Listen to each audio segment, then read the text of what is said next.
Bueno, pues antes de todo, ya mencionó algunos datos sobre mí, Juan, agradeciendo a nuestro distribuidor Seguridad y Control por la oportunidad de esta plática y de acercarnos a ustedes el día de hoy.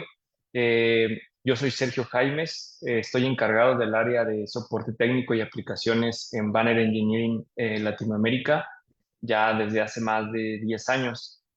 Ahí están algunos de mis datos de contacto por si en algún momento les surge alguna consulta o alguna duda, pues estoy para servirles.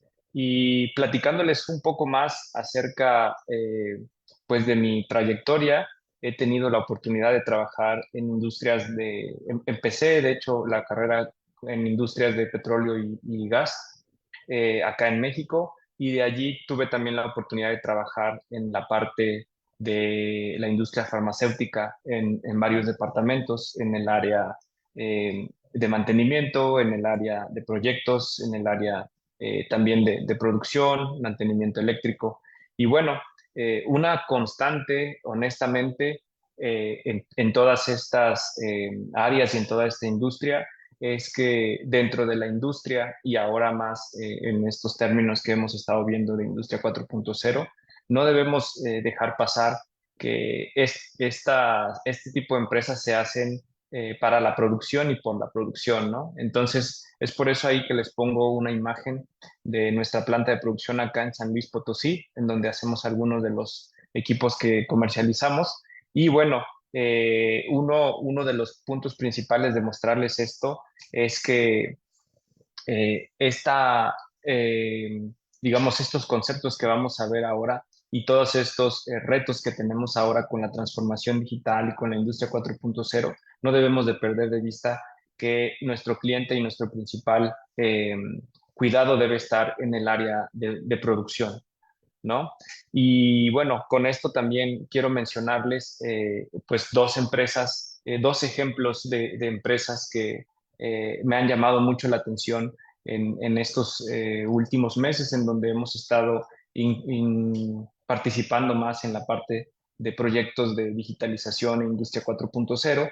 Y pues leyendo un poco más acerca de esto, encontré algunos blogs y encontré cierta información y me llamó mucho la atención esta parte. Inclusive hay algunos otros youtubers y otros influencers que platican sobre este mismo evento, y es en uno de los blogs de el CEO de Ford, en donde menciona que, bueno, les voy a poner el video y les platico un poco más adelante. We farmed out all the modules that control the vehicles to our suppliers because we could bid them against each other. So Bosch would do the body control module, someone else would do the seat control module, someone else would do the engine control module. Right. And we'd have about 150 of these modules with semiconductors all through the car. The problem is the software are all written by, 150 different companies, and they don't talk to each other. Right. And so even though it says Ford on the front, Yeah. I actually have to go to Bosch to get permission to change their seat control software. Right. So Wow. even if I had a high-speed modem in the vehicle and I had the ability to write their software, it's actually their IP. And I have 150, we call it the loose confederation of software providers, 150 completely different software programming languages. All the structure of the software is different. It's millions of code, and we can't even understand it all. Y bueno, como ustedes vieron aquí, bueno, un poco haciendo el resumen de la parte del video, lo que se puede encontrar allí es que, bueno, Jim Farley, que es el CEO de Ford en estos últimos años, le preguntan y dice que, bueno, pues no pudieron ser competitivos contra empresas como Tesla, porque cuando ellos crearon o cuando ellos intentaban hacer innovación o intentaban hacer mejoras sobre los componentes de sus autos, había dos trabas principales, ¿no? Ellos no eran los dueños del diseño de esos componentes y tampoco eran dueños de los datos que esos componentes recababan, ¿no? Y aquí es algo muy importante de mencionar porque pues nosotros debemos de tomar en cuenta que en la parte de la transformación digital tenemos que ser una empresa de datos, ¿no? Tesla, bueno, ha sido exitosa y otras empresas como las que les voy a mencionar a continuación han sido exitosas y han marcado la diferencia o han roto los paradigmas que teníamos de la producción antes, y esto enfocado un poco más al cambio de industria 3.0 a lo que realmente es la industria 4.0, ¿no? Estas empresas como Tesla son empresas que Tesla es una empresa de datos que se dedica a fabricar autos, ¿no? Entonces, cuando queremos nosotros llevar nuestras empresas a hacer que nuestro activo más valioso sean los datos, nos vamos a encontrar con ciertos retos como este, ¿no? Y bueno, un poco mencionando más acerca de por qué pues Ford no puede alcanzar a Tesla, y bueno, es porque realmente Tesla nace desde esta concepción en que ellos son dueños de los datos, ¿no? De hecho, inclusive hay algunas menciones en las que todos los sistemas que ellos utilizan son fabricados in-house, ¿no? Son fabricados dentro de ellos, ¿no? Su CRM, el sistema de manufactura que utilizan, toda la parte que recaba información de los vehículos está hecho en donde ellos son los dueños de los datos, ¿no? Entonces, otro ejemplo importante, bueno, me imagino que ustedes ya deben conocer este logo, y me refiero a estos dos algoritmos, ¿no? El A9 y el A10, que son los algoritmos que utiliza Amazon para recabar la información, ¿no? Y este es otro paradigma, ¿no? Si por ejemplo ahorita pensáramos en crear una empresa en la que tengamos que manejar el 99% de los productos que tiene un consumidor, en mantener el mejor precio de toda la competencia y además entregar estos productos en inclusive a veces en menos de 24 horas, ¿qué podríamos empezar a pensar si nos pudieran la tarea en la que tendríamos que hacer una empresa como esta, ¿no? Entonces, a lo mejor en un viejo paradigma pensaríamos en colocar muchos centros de distribución, pensaríamos en colocar un montón de cadenas de suministro y pensaríamos en colocar un montón de stock, ¿no? Pero ¿qué es lo que realmente hace exitoso a Amazon? No es como tal esa infraestructura, ¿no? Sino es otro punto importante, y es el poder predecir qué es lo que va a utilizar su cliente. Y es tal cual el otro punto importante en la parte de la digitalización, ¿no? Ya vimos que lo primero es tener o ser nosotros dueños de los datos y poder utilizar esos datos y poder generarlos. Pero otro punto importante es, una vez que tenemos esa información, ¿qué vamos a hacer para predecir tanto lo que va a consumir nuestro cliente, como lo que van a utilizar nuestras máquinas, como inclusive los mismos problemas dentro de la producción, ¿no? Entonces, estos algoritmos se utilizan o los utiliza Amazon para revisar nuestras búsquedas, ¿no? No es un mito ya que si nosotros empezamos a platicar de cierto producto, empezamos a hablar con nuestra familia, con nuestros compañeros de ese producto, todos los anuncios que nosotros vamos a ver ligados allí en nuestras redes sociales o en los buscadores van a estar ligados a eso, ¿no? Entonces, realmente estos algoritmos están recabando información todo el tiempo y en base a eso están prediciendo qué es lo que nosotros podríamos comprar, ¿no? Entonces, Amazon utiliza esto para poder resurtir su stock y hacerlo de manera más inteligente. Entonces, estos son dos ejemplos de empresas que nacieron desde la era digital y que se han puesto a la vanguardia simplemente porque no tienen una competencia, ¿no? Porque sus antecesores o porque su competencia está apenas transformándose hacia ese punto, ¿no? Entonces, quería mostrar esto porque uno de los retos más importantes en esta transformación es esta divergencia que hay entre las empresas que nacieron desde la OT, nacieron desde las tecnologías de operación y nos enfocamos en esto que es la industria 4.0, que es desarrollar o poner a punto las tecnologías de la operación, ¿no? Pero en este punto en donde queremos empezar a migrar a este tipo de algoritmos, en donde queremos empezar a migrar a conocer estos datos, tenemos forzosamente que relacionarlos o converger en una tecnología híbrida que tenga que ser tanto de la parte operativa como de la parte de las tecnologías de la información, ¿no? Entonces, este es uno de los retos más importantes que nosotros hemos visto en los proyectos en los que hemos acompañado a nuestros clientes, ¿no? Y un poco haciendo más énfasis en esta parte, les quise mostrar este diagrama, que es el diagrama bueno, se propone en la ISA 95 para el tratamiento de datos dentro de una empresa, y podemos encontrar que, bueno, principalmente está basada como en niveles, ¿no? Entonces, en la industria 3.0, los datos funcionan así.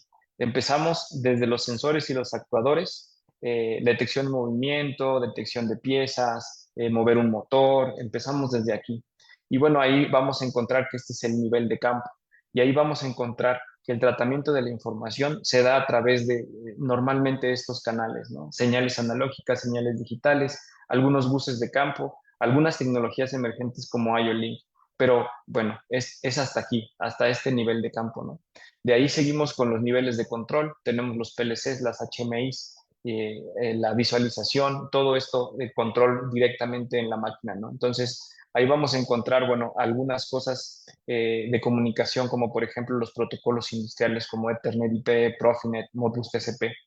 De allí nos movemos al nivel de supervisión, que son pues básicamente los SCADA, y vamos a encontrar algunos otros términos, ¿no? Como OPC, OPC-UA, protocolos industriales específicos, algunas marcas que manejan sus propios protocolos o soluciones que en algunas veces son híbridas, algunas veces tienen servidores locales, algunas veces tienen servidores remotos, ¿no? Pero se trata aquí de colectar estos datos y hacer un análisis en tiempo real, pero sigue siendo dentro de la misma estructura de la planta, ¿no? Y aquí vamos a encontrar una brecha bien grande en la parte de la industria 3.0 cuando queremos pasar al nivel de administración, a los sistemas de manufactura, ¿no? A los mencionados MES.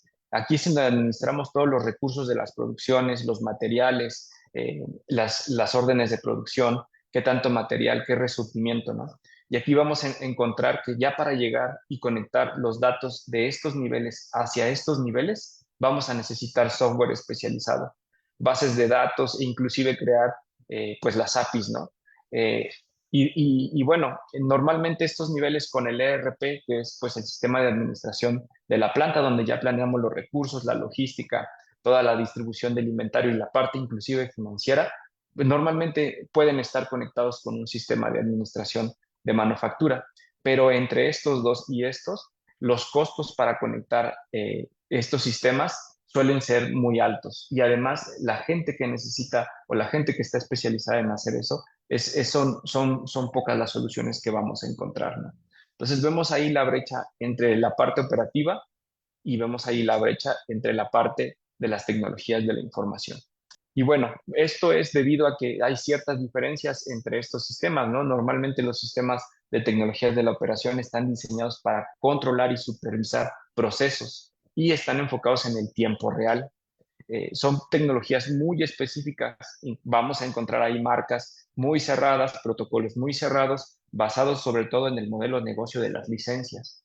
Estos sistemas deben de responder en tiempo real, los eventos denotan un cambio físico en la operación y aparte la disponibilidad es crítica, ¿no? Estos sistemas, si se caen, pues se afectan directamente, como mencionaba al inicio, a la producción.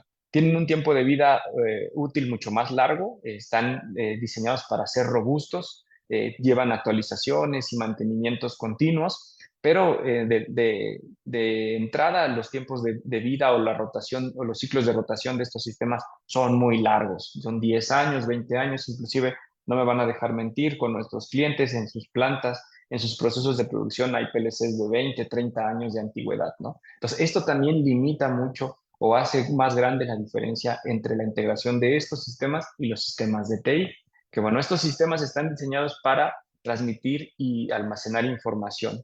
Son tecnologías de información con protocolos estándar, me refiero a estándar en la parte de los servidores, de la nube, del Internet, ¿no?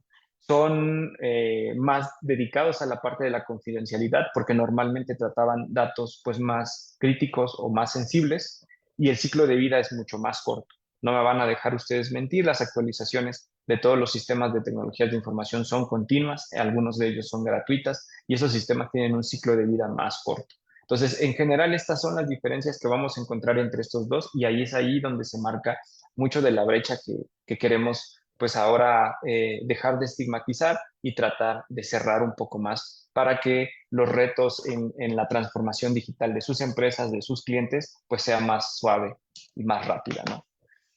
Aprovechando aquí, pues un caso típico en algunos proyectos de digitalización es el hecho de llevar una variable, en este caso, bueno, una variable de temperatura, perdón, la queremos llevar hacia un sistema de visualización en la nube. Y entonces esa variable no solamente la queremos ver ahí, sino también la queremos conectar para poder recibir o conjuntar, sí, conjuntar información con un sistema de manufactura, por ejemplo, ¿no? Entonces, en una estructura típica como la que sería esta, nosotros tendríamos que llevar este dato de temperatura primero a un PLC.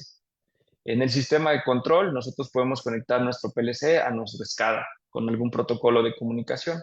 Y bueno, de ahí llevamos el otro caso. Ahí vamos a contratar a un integrador, vamos a contratar a un equipo especializado para generar una API o para generar una comunicación o un aplicativo en nuestro sistema de manufactura, ¿no? Y entonces vamos a llevar esta información con esta temperatura hacia nuestro sistema MES. Y una vez allí, normalmente nuestro sistema MES ya tiene algunas conexiones, si no es que hay que crear estas conexiones, hay que crear estas APIs para llevar ahora ese tipo de información, que es información de campo, ya no es información de ejecución de órdenes, ya no es información de material, ya no es información de modelos, de catálogos, de números de piezas, es información que está cambiando en tiempo real y la queremos llevar a nuestros sistemas ERP, ¿no? Y ahora todo eso lo queremos visualizar en un ambiente en la nube, ¿no? Entonces, en un sistema tradicional de industria 3.0 tendríamos que hacer una escalera como esta, tendríamos que llevar temperatura al PLC, PLC al SCADA, el SCADA al MES, del MES al ERP y del ERP finalmente conectarlo a la nube. O inclusive a lo mejor lo podríamos hacer desde el MES a la nube o a lo mejor desde el SCADA a la nube, ¿no? Entonces, todo esto lleva, aparte de lo que les mencionaba al inicio, olvidémonos de lo costoso que es hacer esto, de lo costoso que es contratar o dedicar a ciertas personas o personal o empresas para llevar toda esta y categorizar toda esta información y llevarla a la nube. Aparte de esto, no es un sistema que sea escalable, no es una metodología que nos ayude en una estrategia de transformación digital, ¿no? Implica la participación de muchas personas que son especializadas, ¿no? Gran parte de todo esto se tiene que conciliar en manuales, en integraciones de datos, esto es muy importante, punto a punto, ¿no? Información que va del sensor al PLC, luego del PLC allá. Y si cambiamos el sensor y si cambiamos la escala, hay que volver a integrar toda esta parte, ¿no? Entonces, es difícil escalar o satisfacer las demandas de organizaciones que sean muy grandes en este tipo de arquitectura. Es difícil escalar de una temperatura, ahora a otra variable y otra o más sensores, ¿no? Este tipo de filosofía no es escalable, ¿no? Sofoca la innovación porque requiere de muchos participantes en una red de empresarial, inclusive algunos que no son humanos. Hablamos de las APIs, hablemos del software.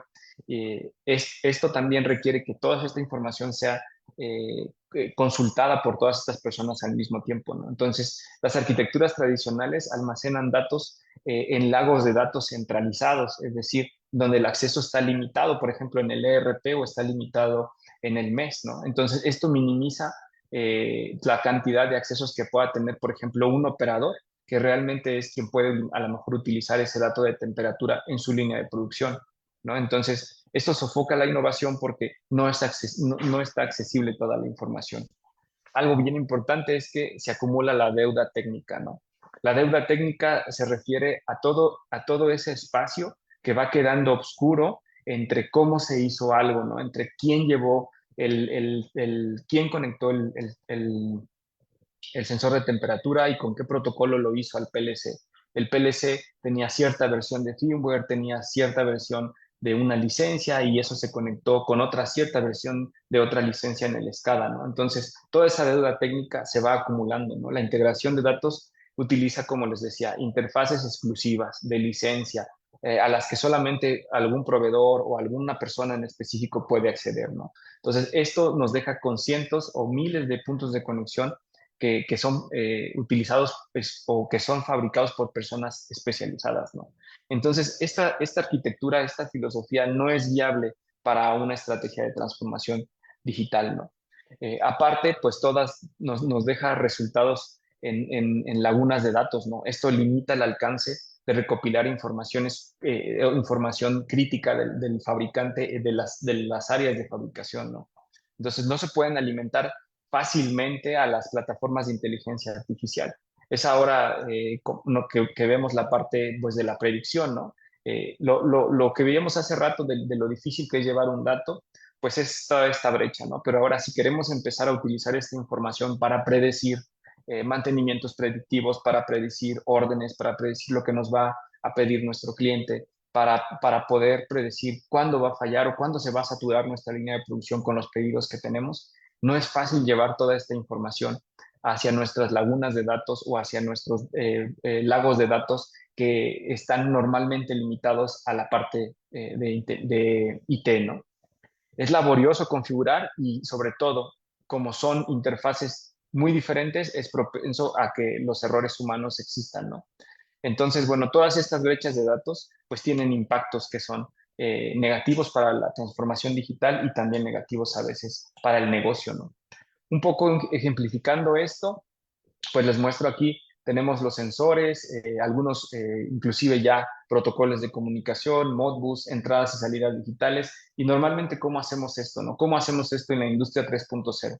Lo llevamos, los que no están conectados, los que no están con un acceso a la nube, los llevamos a un gateway y de ese gateway lo hacemos conexiones punto a punto, al SCADA, al MES, a historiadores, a analíticos o aplicaciones específicas, ¿no? Los PLCs, algunas ofertas de muchas de las competencias ofrecen PLCs y conexiones otra vez nuevamente a SCADAs, a MES, a historiadores, analíticas, ¿no? Y algunos dispositivos novedosos que ya tienen acceso a la nube, pues lo llevamos aquí, ¿no? Directamente a los analíticos o directamente, por ejemplo, a un gateway y luego del gateway al SCADA. Y bueno, hacemos aquí toda una serie de conexiones, ¿no? Entonces, esta filosofía nos lleva a pensar pues en la parte que platicaba hace rato, ¿no? Que no es escalable, que deja acumular deuda técnica, ¿no? Entonces, de aquí es que le sugerimos otro tipo de filosofía para poder hacer o cerrar esta brecha, ¿no? Y es algo que quiero mostrarles el día de hoy como concepto, que es el espacio unificado de nombres, ¿no? Este espacio unificado de nombres, más que una tecnología o más que cierta marca, es un concepto que se lleva a cabo para poder cerrar esta brecha, ¿no? Y es el hecho de poder concentrar no solamente eso, sino también poder concentrar toda la información que tenemos de todos nuestros dispositivos en un solo espacio, ¿no? Y no solamente que sea un espacio físico, porque realmente no lo es. Esto no vive en un solo servidor, esto no vive en un solo dispositivo, sino más bien, como les decía, es un concepto de cómo acomodar y cómo, algo bien importante, estructurar los datos, ¿no? Es un espacio donde todos vamos a publicar, donde todos vamos a subir información y donde también todos la podemos consultar, ¿no? Es un único punto y bueno, aquí parafraseando un poco algunos conceptos, es el único punto donde podemos nosotros consultar la información verídica de nuestra planta, de nuestros sistemas de administración, de producción y de administración, inclusive financiera, ¿no? Para que esto se vuelva en un tipo de suscripción y consulta. ¿Qué es el espacio unificado de nombres? Como les decía hace rato, se abrevia UNS, es una arquitectura, se basa en una arquitectura distribuida en donde los datos son accesibles por todos de manera unificada y es una forma, sobre todo, de organizarlos y de nombrarlos. Es de ahí el nombre, ¿no? Entonces, no solamente lleva aquí dos cosas, ¿no? No solamente lleva la idea de la tecnología donde todo se concentra en un solo punto y de ahí todos consultamos desde este mismo espacio de verdad o de este mismo espacio único, sino también una estructura, ¿no? Entonces, es una convención de cómo nuestros nombres o la estructura de los datos deben de reflejar la estructura del negocio, la estructura de las unidades de negocio, desde los niveles superiores hasta la estructura de nuestras líneas de producción o de nuestros sistemas de control más básicos, ¿no? En segundo lugar, el nombre tiene que contener, además de toda esta estructura, los eventos que se generan, ¿no? Es decir, se disparó la temperatura, se acabó un producto, se disparó un siguiente modelo. Todo esto se debe de conjuntar en el espacio unificado de nombres, ¿no?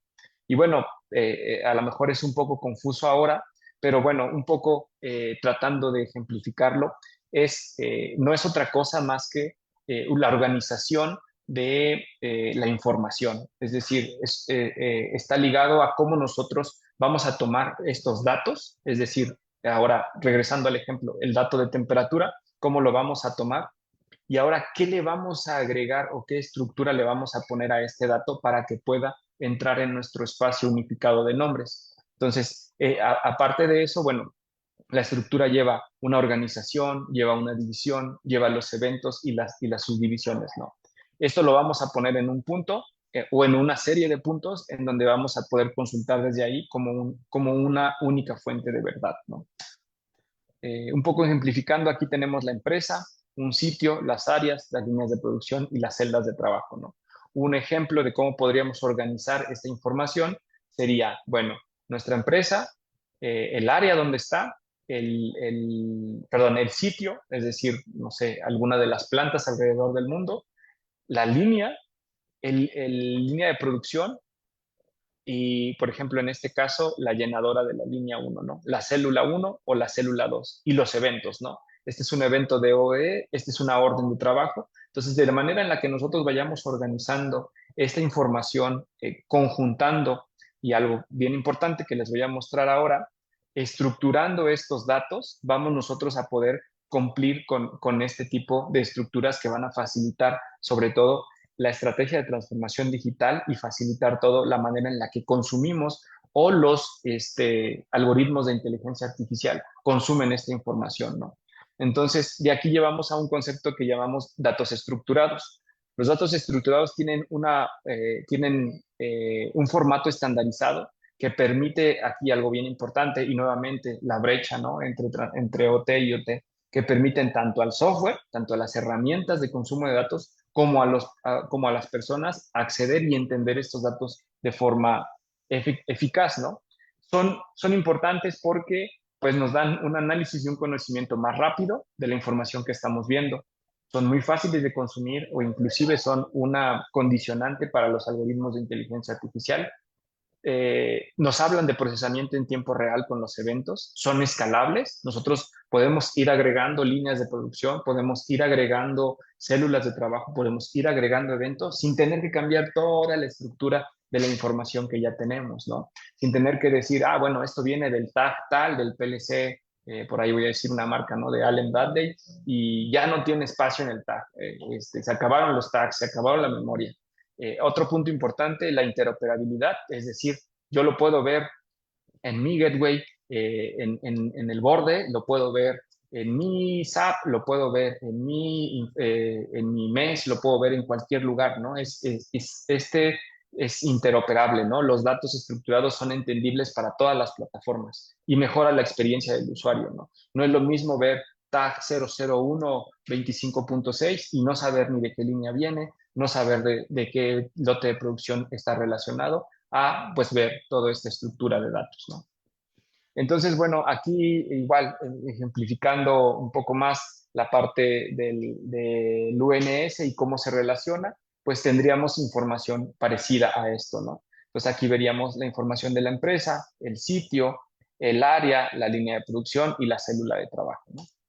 Aquí un poco más ejemplificado, veríamos una estructura de datos parecida a esta, ¿no? Tenemos manufactura, planta A, sensor de humedad, sensor uno y a lo mejor un valor de ese sensor uno, ¿no? Entonces, en realidad, esto es lo que llevamos como conceptualmente o lo que llamamos como el sistema unificado de nombres. No es otra cosa más que un acuerdo, una estructura de los datos y, bueno, algo bien importante, aquí va la tecnología que necesitamos para poder lograr este tipo de estructuras o que sea fácil lograr este tipo de estructuras de datos, ¿no? Y para eso también quiero presentarles otro tipo de tecnología que son ahora los protocolos que utilizamos o que facilitan la integración con este tipo de estructuras, ¿no? En este caso, el MQTT, ¿no? El MQTT, pues, es un protocolo que se está estandarizando para mensajería de Internet Industrial de las Cosas. ¿Y por qué es así? Porque nos permite, pues, prácticamente lograr la estructura que me mencionaba hace rato, ¿no? Lograr un único punto de contacto en donde nosotros podamos publicar y en donde los demás sistemas puedan suscribirse a revisar esa información. MQTT está basado en una arquitectura de publicación-suscripción que empata muy bien con el espacio unificado de nombres, ¿no? MQTT es una tecnología muy liviana en donde se puede enviar información inclusive agregando cierto contexto. ahora con algunas reglas o con algunos otros protocolos que llamamos ahora Spark Plug B o Spark Plug, en donde se puede agregar este contexto y puede ayudar a conjuntar o a estructurar de manera más sencilla nuestro espacio unificado de nombres, ¿no? Entonces, básicamente con estas dos estructuras o con estas dos tecnologías, nosotros podemos lograr una jerarquía de tópicos que se adecue a la parte del espacio unificado, y el espacio unificado va a ayudar a que toda la parte o todos los retos que tengamos para consumo de la información, para consulta de la información, sea mucho más sencilla de llevar. Y bueno, esto es como una antesala a la parte que les quería platicar. Realmente muchas de las tendencias que vamos a ver ahora en la parte de la convergencia, esto lo saqué de una página que se llama IoT Analytics, les recomiendo, lleva mucha información, mucha estadística acerca de este tipo de tecnología. Y bueno, si vemos aquí las tendencias entre esta convergencia, pues uno, punto principal, tecnologías que faciliten la integración entre IoT entre IT y IoT, ¿no? Tecnologías que sean fáciles de programar o que tengan acceso a lenguajes de programación y controladores, tecnologías de bajo costo, tecnologías que integren MQTT para poder integrar OT e IT, y sobre todo tecnologías que manejen o no dejen pasar la parte de la ciberseguridad, que está muy bien estructurada en la parte de IT, para llevarla a los modelos de la operación, ¿no? Entonces, con estas tendencias y con esta antesala, les quiero platicar ahora un poco más de la experiencia que nosotros hemos tenido ya con nuestros clientes y ya en la parte de la implementación de estos procesos, ¿no? Y aparte de todo esto que vimos, hemos visto aparte algunos otros mitos, ¿no? Que tienen que ver cuando ya estamos empezando a incursionar en nuestra estrategia de transformación digital, ¿no? Y uno de los puntos importantes es los conceptos típicos de IT que se llaman Brownfield y Greenfield, ¿no? Cuando hablamos de Brownfield y Greenfield, normalmente en los proyectos de software hablamos de que toda la parte de proyectos que sean Brownfield están hechos sobre estructura que ya está hecha, ¿no? A lo mejor sobre un software que ya está hecho y vamos a crear sobre ese mismo. Y Greenfield es algo que pues no tiene un antecedente. Entonces, uno de los mitos principales que hemos visto con nuestros clientes es que piensan que todos los proyectos de transformación digital o los proyectos de Internet Industrial de las Cosas, de digitalización, o llámenle como ustedes mejor les acomode, tienen que ver con estas aplicaciones, ¿no? Las aplicaciones en donde no hay nada, en donde mi máquina va a ser nueva, donde mi línea de producción es nueva, ¿no? Y es un mito porque realmente nosotros hemos visto que donde va a tener mayor impacto eso en las máquinas legacy, ¿no? En las máquinas que ya tienen o que no tienen acceso a la tecnología, ¿no? Estas máquinas que ya están funcionando, que ya tienen problemas que no hemos podido ver o que tienen datos que no hemos podido rescatar para poder tomar esta información y subirla a nuestro sistema de administración. Entonces, la mayoría de las aplicaciones de IoT provienen de sitios brownfield. Realmente lo más importante es en donde nosotros podemos hacer ya una diferencia con máquinas que ya tenemos, ¿no? Es de esperarse que la tecnología vaya incrementando y las máquinas nuevas que lleguen ya tengamos una conexión directa o una estructura de datos ya fabricada, ¿no? Pero esto también es importante mencionarles. Normalmente cuando nosotros acompañamos a nuestros clientes o cuando ellos van con un OEM o cuando quieren implementar una nueva línea, siempre tienen en mente la tecnología, el PLC, tienen en mente la capacidad de la línea, pero muy pocas veces están enfocados en cómo esa línea, cómo esa nueva célula de trabajo va a conectarse a sus sistemas en la nube, ¿no? Entonces, eso es algo, un punto importante también a mencionar, porque no solamente en las que ya tenemos en la línea, sino cuando estamos renovando nuestras células, nuestras líneas de producción, no estamos pensando en cómo vamos a conectar esa información a la nube, ¿no? Ese es uno de los mitos, y el otro mito es que siempre requerimos gastos significativos cuando queremos hacer esto, ¿no? Muchas de las compañías que están interesadas ahora en la transformación digital, uno de los principales temores es los costos que van a surgir o toda la planeación que va a surgir para implementar esta información, ¿no? Y es que en realidad, con la tecnología que les voy a presentar ahora, que aparte de la antesala que les mencioné para reducir la brecha, esto impacta directamente en los costos, ¿no? Porque la solución que nosotros ofrecemos como Banner es una solución que aparte de implementar o de tener la capacidad de adquirir esas tecnologías que les mencioné, tiene la facilidad de ser sumamente escalable, ¿no? En donde todo esto que nosotros podemos implementar en cuanto a la transformación digital no tiene que ser costoso y no tiene que ser una inversión que sea en un punto inicial de la transformación, ¿no? Bueno, entonces con todo esto que les mencioné, ahora quiero mostrarles nuestra solución para facilitar pues todos estos retos que les mencionaba, ¿no? Y se llama Snap Signal. Snap Signal, en resumen, es un portafolio tanto de hardware como de software que está enfocado en facilitar la entrega de los datos, ¿no? De entregar datos que sean procesables y que vengan desde cualquier dispositivo que ustedes tengan en sus máquinas o en sus líneas de producción. Es una solución modular, se refiere a modular porque se puede crear en módulos, se puede ir escalando desde una solución más pequeña, como esta que mencionaba hace rato, tomar información de un sensor, ponerla en un controlador y que directamente sea publicada a través de MQTT o a través de algún otro protocolo, inclusive está abierta para algunos otros protocolos que son más tradicionales como Ethernet IP, Profinet, Modbus TCP, ¿no? Es una familia de productos plug and play, es decir, está diseñada para no tener que hacer altos costos en la instalación. Muchos de la instalación lleva cables de conexión rápida y representa una nueva forma de desbloquear estos datos que ustedes tienen, en donde a lo mejor el sensor o la variable que ustedes tienen no está dada de alta en un sensor en el PLC, ¿no? A lo mejor quieres poner un sensor de otra variable que no está en el control, tú quieres monitorearla y tomar esa información sin tener que pasar por todo ese lazo de control, ¿no? Inclusive los datos que vienen de los lazos de control los podemos también extraer, bifurcar y mandar también a esta información en la nube, ¿no? Más que otra versión o otra solución de IoT o de otra solución que lleve una licencia y que lleve una interconexión, SnapSignal es como crear una red que va superpuesta para poder capturar las señales que ya tengas o que quieras nuevas, ¿no? Nuestra propuesta de valor principalmente se basa en que sea una solución modular que ofrezca tanto el hardware como el software y también que pueda ser compatible con todos estos dispositivos legacy, ¿no? Para poder tomar información que ya tenemos o información nueva y llevarla nuevamente a la nube, ¿no? Este es un poco de estadística en la tendencia, únicamente para mostrarles que pues realmente el interés por la industria 4.0, la digitalización, las estrategias digitales son algo que ya tenemos encima, ¿no? Es algo que empezó a crecer a través de la pandemia, pero que es algo que ya tenemos que empezar, o si no es que ya debimos haber empezado en transformar nuestra información, ¿no? Cada año surgen nuevas empresas que nacen ya desde la era digital y que como empresas, como competidores, pues vamos a estar en desventaja con ellas, ¿no?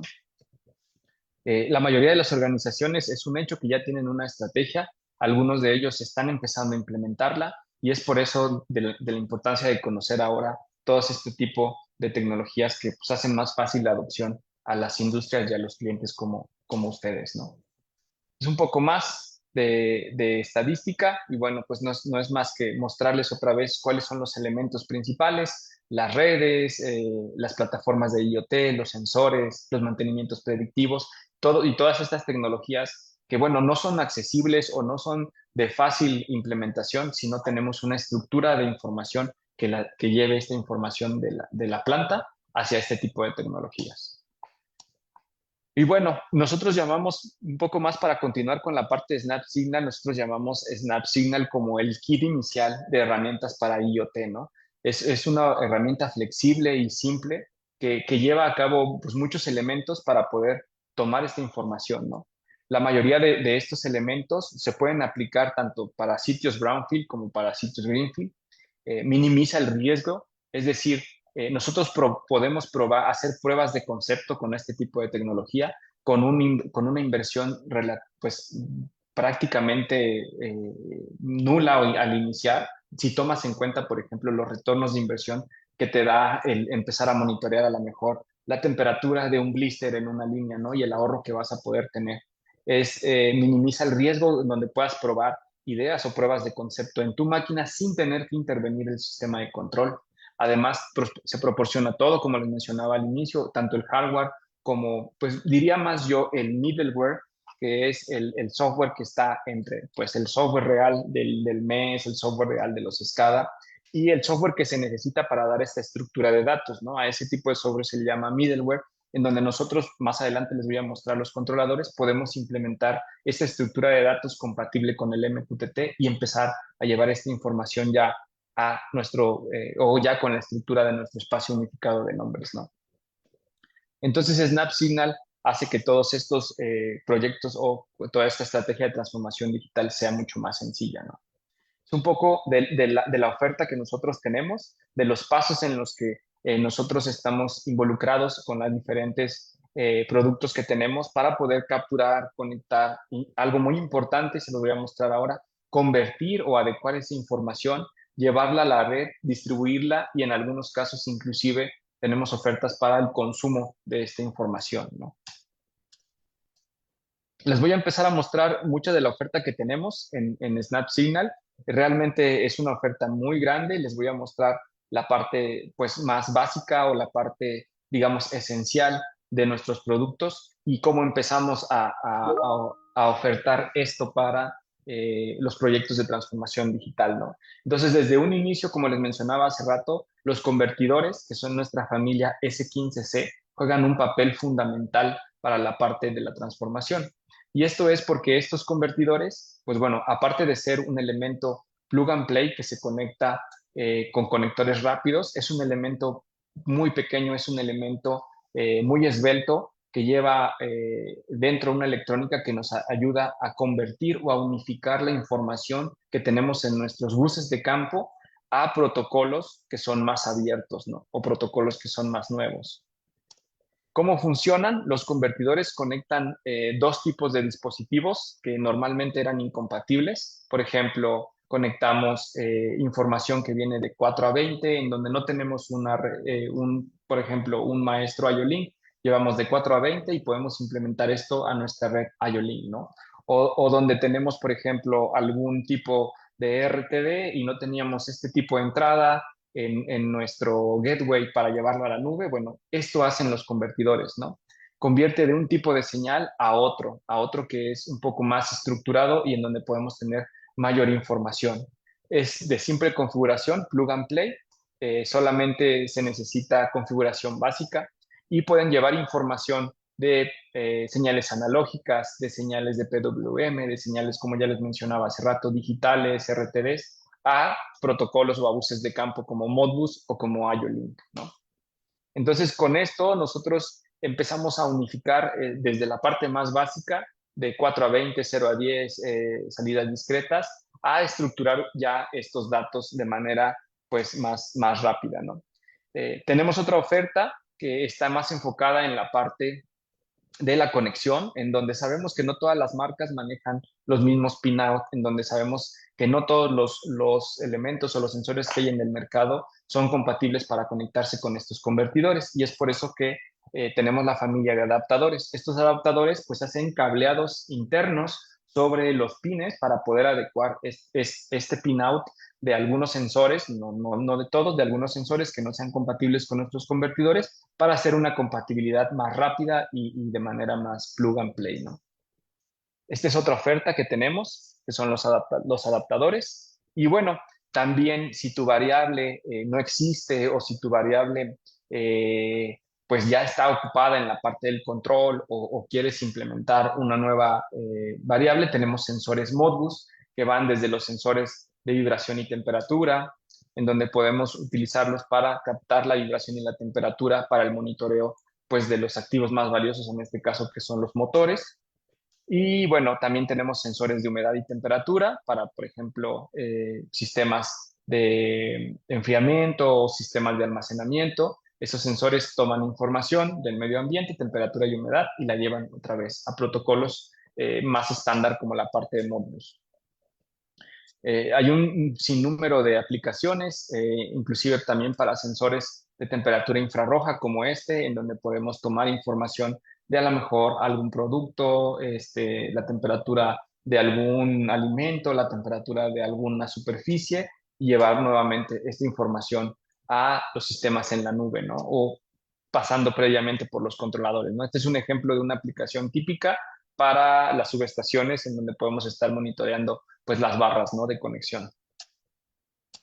Sensores de corriente o transformadores de corriente para medir el consumo de corriente en ciertos dispositivos también están disponibles para poder empatar esto de manera muy rápida y sencilla a nuestro sistema o empezar a monitorear este tipo de variables, ¿no? Sensores de punto de rocío para las líneas neumáticas. Este es un caso típico de, por ejemplo, el mantenimiento predictivo, ¿no? Tomar información de estas líneas neumáticas para poder predecir de manera anticipada un fallo en nuestro compresor o en nuestras herramientas neumáticas. Sensores de punto de rocío para las líneas, monitoreo de líneas de aire comprimido. Sensores de temperatura como termistores duales, sensores de ultrasónicos para detección de nivel de algún contenedor, sensores de presión diferencial para, por ejemplo, monitoreo de filtros, para monitoreo de espacios cerrados o espacios de producción que requieren presiones positivas o presiones negativas de aire, edificios, colectores de polvo, sensores de presión para líneas neumáticas y para líneas hidráulicas. Sensores de presión sumergibles también están disponibles para mediciones de niveles de muy altos de agua con presión hidrostática. Y bueno, les he presentado la parte más básica, que es la de captura. Llevamos ya toda la parte de los sensores que ya les mencionaba y les mostré un poco acerca de cómo convertir esta información, ¿no? Cómo tomar información analógica y llevarla hasta un sistema Modbus, cómo tomar información discreta y llevarla por IO-Link, y también cómo, bueno, les voy a mostrar cómo unificar estos dos protocolos, tanto IO-Link como Modbus, o hacer otras aplicaciones inclusive como un IO-Link o una colección de datos de IO-Link vía remota. En este caso, para llevar toda esta información que tenemos y que hemos convertido previamente a estos protocolos, necesitamos, para darle estructura y para darle toda esta parte de la estructura de datos a nuestra información, necesitamos de nuestros controladores. Nuestros controladores sirven como una unificación de todos los convertidores que podemos nosotros cascadear o tener en una red de Modbus. Nuestros controladores básicos pues permiten desde 4 hasta 8 puertos en donde podemos nosotros recibir la información de los sensores o de los convertidores de hasta 200 dispositivos por cada puerto. Entonces, en este caso, los controladores están enfocados en empezar a tomar esta información, en estructurarla a través de programación. Son programables a través del el software gratuito de Banner, en donde podemos programar a través de reglas de acción de manera muy sencilla, o para aplicaciones más específicas a través de MicroPython o a través de Script Basic para otorgar esta estructura de datos, ¿no? Se programan, se montan de manera sencilla, tienen un perfil de forma muy pequeño, son IP68, por lo que pueden resistir ambientes industriales y están pensados para colocarse directamente a pie de máquina, ¿no?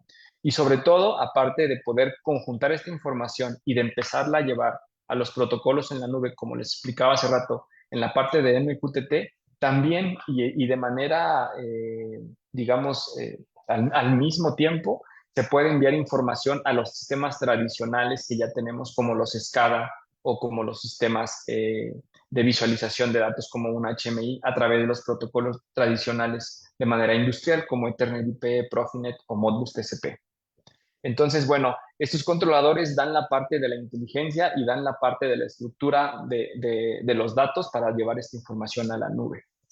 Y bueno, para facilitar todas estas conexiones, en la parte de Snap Signal también incorporamos la oferta de las conexiones, es decir, conectores multipunto, o bueno, mejor conocidos como hubs, para tomar información, por ejemplo, de muchas entradas discretas hacia un solo punto en Modbus, ¿no? Entonces aquí podemos, por ejemplo, tomar un red de sensores que van a lo mejor conectados a un tren de válvulas y tomar esta información y subirla a un único punto para empezar a monitorear pues este sistema.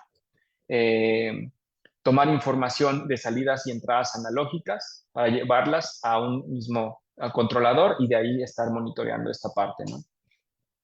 Convertidores en donde les mencionaba hace rato, en donde queremos hacer a lo mejor un mirroring. Tenemos información que ya vive en nuestro sistema de control, pero no queremos adquirir un nuevo sensor.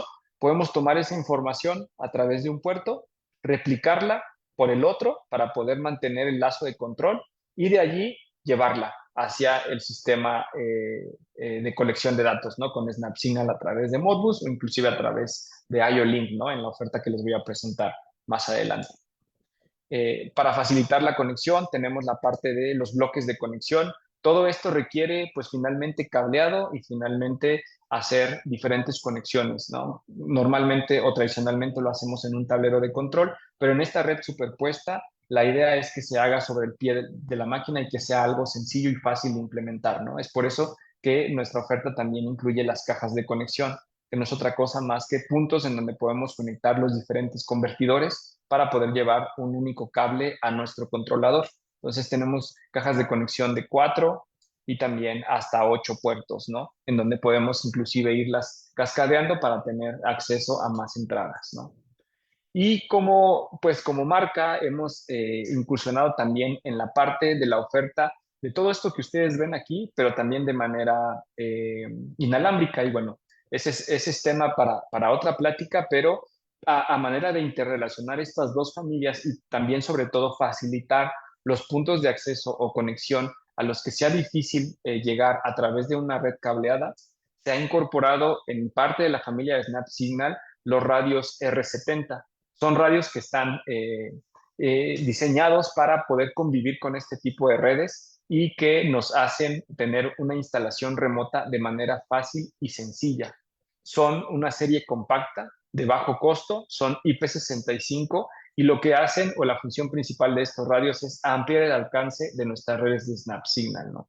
Están diseñados precisamente para soportar estos protocolos de comunicación que utilizan nuestras redes de SnapSignal y se utilizan en aplicaciones como esta. Por ejemplo, supongamos que tenemos nuestro banco de motores o tenemos nuestra instalación en donde están los motores, pero es una instalación remota y no tenemos acceso a un punto a la nube para nuestro controlador no sé, a unos 100 o 200 metros de allí. Entonces tomamos nuestros sensores de vibración y temperatura, los colocamos en una de nuestras cajas de conexión y llevamos esta información a nuestro radio serial. Nuestro radio serial se conecta con el otro radio y este radio envía la información de todos estos puntos de conexión a un único punto en el controlador para poder llevarlo a la nube. Entonces, con esto facilitamos la información o sobre todo la instalación que va a haber desde este punto hasta donde tenemos el acceso a la nube, ¿no? Entonces, ese es el concepto de los radios, ¿no? Son de fácil configuración, no requieren más que configuración a través de Deep Switch y casamiento a través de una serie de clics en los botones.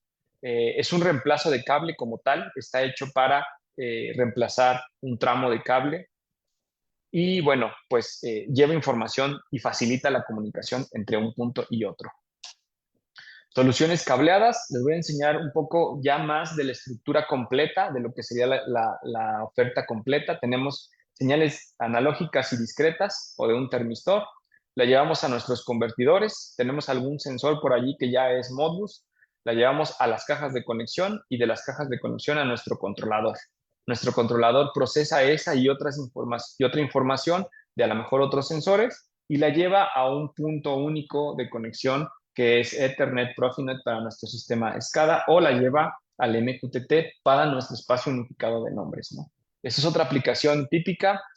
Utilizamos o podemos implementar, como les decía hace rato, pruebas de concepto a lo mejor para el monitoreo de OEE de una línea de manera rápida y sencilla, un sensor a la entrada, un sensor a la salida de la máquina, un indicador.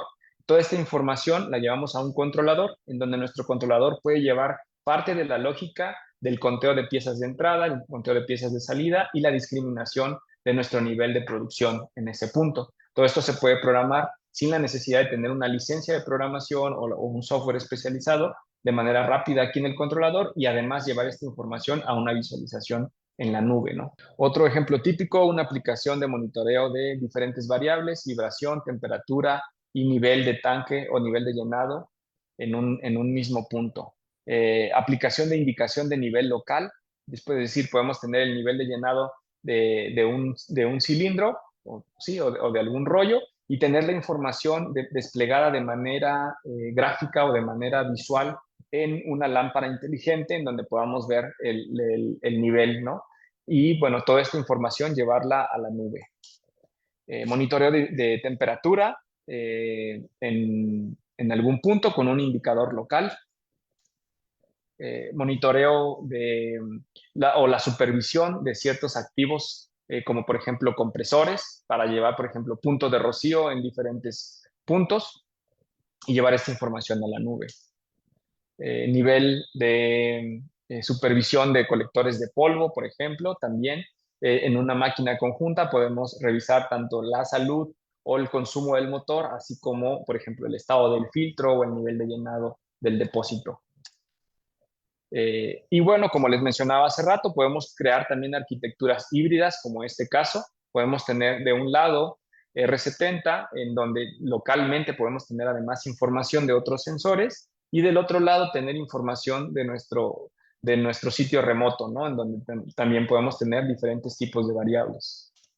Esto en aplicaciones típicas, por ejemplo, en donde es muy complicado hacer un cableado o los cables no pueden ir cruzados, podemos tener información de este sistema, de este sensor de vibración y de este otro en un mismo punto y llevar esto hasta un punto remoto. Y bueno, también la misma oferta que tenemos y que ustedes vieron en Modbus, podemos encontrarla en IO-Link. Inclusive tenemos convertidores para poder, como les platicaba hace rato, conjuntar toda esta información en un solo tipo de protocolo, ya sea que escojas IO-Link, ya sea que escojas Modbus. Si tienes arquitecturas híbridas, contamos con convertidores o contamos con tecnologías como controladores o como maestros IO-Link para llevar esta información a un mismo sensor, ¿no? Aquí está un ejemplo típico. Tenemos, por ejemplo, nuestro hub de IO-Link tomando información discreta, llevándola a través de la red de IO-Link junto con la información de otros sensores hacia un maestro de IO-Link. Este maestro IO-Link tiene la capacidad de poderse conectar con nuestro controlador a través de Modbus y así conjuntar esta información, ¿no? Y bueno, nosotros podemos sustituir este cable de Modbus por un par de R70s, en donde podríamos tener, como ven ustedes aquí, un IO-Link de manera remota, ¿no? Maestros IO-Link que pueden tener esta capacidad, tenemos básicamente dos modelos, con hasta 2 puertos y con hasta 4 puertos. Estos maestros inclusive se podrían cascadar en una red interna de Modbus y tener más puertos de IO-Link. También tenemos maestros de IO-Link con capacidad de programación, como los maestros Modbus, en donde podemos adquirir información a través de IO-Link o cascadear con otros maestros, como les mencionaba, a través de Modbus, hacer una programación en sitio y de ahí llevar esta información a nuestros sistemas de supervisión o a la nube. Tenemos maestros con hasta 8 puertos, con conexión hasta con 2 dispositivos Ethernet.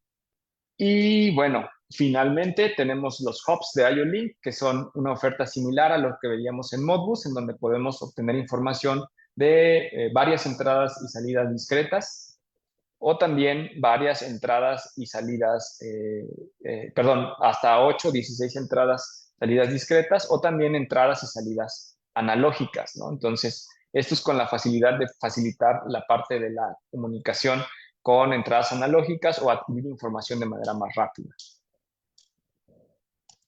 Convertidores a IO-Link analógicos, es decir, información analógica que queremos ver a nuestra red IO-Link. Podemos utilizar estos convertidores para tomar información o de una salida o entrada analógica y llevarla a nuestra red de IO-Link, ¿no? Pues básicamente es muy parecida a la oferta a lo que tenemos en Modbus, pero en la parte de IO-Link, ¿no? Nuevamente, el mirroring, tenemos información que a lo mejor ya viene de un sistema de control, podemos tomarla, regresarla al sistema de control a través de una salida y tomar de un lado la parte de IO-Link para monitorear de manera independiente esta entrada o esta salida de control, ¿no? Ejemplos de sistemas ya con IO-Link, pues dispositivos discretos a un hub y de un hub a un master. Aquí un poco más completo, de un hub con diferentes esclavos IO-Link a una parte en donde tenemos una aplicación a lo mejor de visualización de nivel con otro master IO-Link. y de allí a un controlador que funciona Modbus, que se comunica con los masters de IO-Link a través de Modbus, y de esta información la llevamos al PLC o a la nube. Igual, una aplicación muy parecida, en donde tenemos una arquitectura híbrida, donde tenemos por un lado Modbus y por el otro lado IO-Link. Nuevamente, una arquitectura híbrida en donde tenemos Modbus en la parte superior y tenemos IO-Link en una parte, inclusive podría ser remota. Y aquí estoy agregando un nuevo controlador, que es un controlador que unifica tanto la parte inalámbrica como la parte cableada para poder tener información desde ambas familias, ¿no? Esto también lo podemos hacer, como les mencionaba hace rato, Wireless IO-Link. Tenemos nuestro controlador en donde vamos a recibir la información que viene de IO-Link. Ponemos un radio serial. Este radio serial va a un punto remoto a través de otro radio. Y aquí tenemos nuestro maestro IO-Link con sus dispositivos IO-Link ya conectados directamente. Entonces, la información de los dispositivos viene de aquí, la toma el maestro, la entrega por Modbus y esto viaja por radio para el controlador principal. Algunas aplicaciones típicas, por ejemplo, en los robots, tenemos sensores IO-Link, botones IO-Link o sensores IO-Link ya del propio fabricante. Lo podemos llevar a un maestro IO-Link y de ahí llevarlo a pues, nuestro PLC.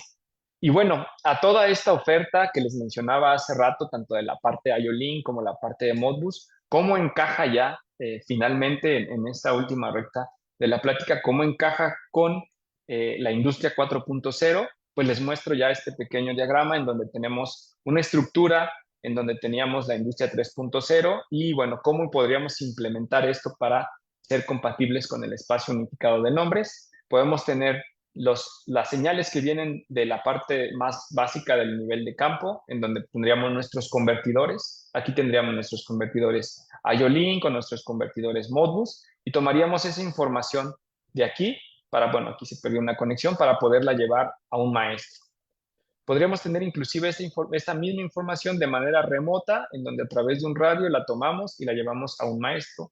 Este maestro se encarga de tomar esta información, de estructurarla, de ponerla en el espacio unificado de nombres y de llevarla a través de algún protocolo aquí, como podría ser MQTT. Tenemos, por ejemplo, también la capacidad de tomar información de niveles más arriba, de niveles de control o de niveles de supervisión, en donde podremos llevar información, por ejemplo, a través de protocolos como Ethernet, IP o Profinet a nuestros controladores y de nuestros controladores unificarla, es decir, estructurarla y ponerla en un protocolo como MQTT para subirla al espacio unificado de nombres.